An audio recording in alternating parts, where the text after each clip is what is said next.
Deux Chroniques, chapitre 21. Josaphat se coucha avec ses pères, et il fut enterré avec ses pères dans la ville de David. Et Joram, son fils, régna à sa place.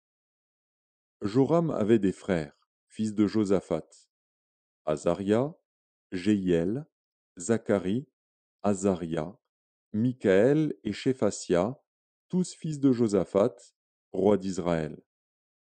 Leur père leur avait donné des présents considérables en argent, en or et en objets précieux, avec des villes fortes en Juda. Mais il laissa le royaume à Joram, parce qu'il était le premier-né. Lorsque Joram eut pris possession du royaume de son père et qu'il se fut fortifié, il fit mourir par l'épée tous ses frères et quelques-uns aussi des chefs d'Israël. Joram avait 32 ans lorsqu'il devint roi, et il régna 8 ans à Jérusalem. Il marcha dans la voie des rois d'Israël, comme avait fait la maison d'Akab, car il avait pour femme une fille d'Akab, et il fit ce qui est mal aux yeux de l'Éternel. Mais l'Éternel ne voulut point détruire la maison de David, à cause de l'alliance qu'il avait traitée avec David et de la promesse qu'il avait faite de lui donner toujours une lampe, à lui et à ses fils. De son temps, Édom se révolta contre l'autorité de Juda, et se donna un roi.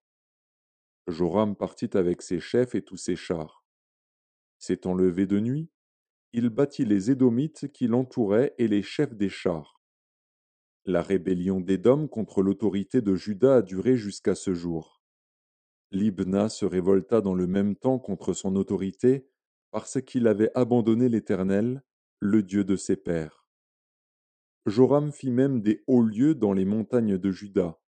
Il poussa les habitants de Jérusalem à la prostitution et il séduisit Juda.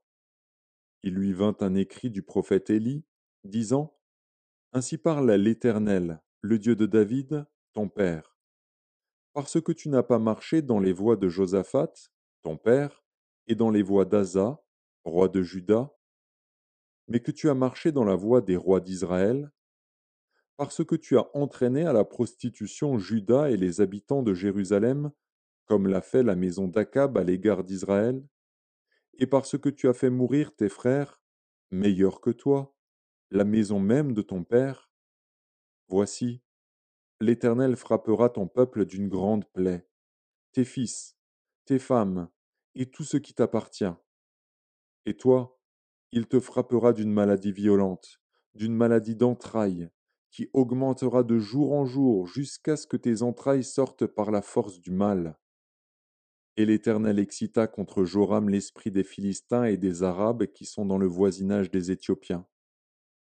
Ils montèrent contre Juda, y firent une invasion, pillèrent toutes les richesses qui se trouvaient dans la maison du roi, et emmenèrent ses fils et ses femmes, de sorte qu'il ne lui resta d'autre fils que Joachaz, le plus jeune de ses fils.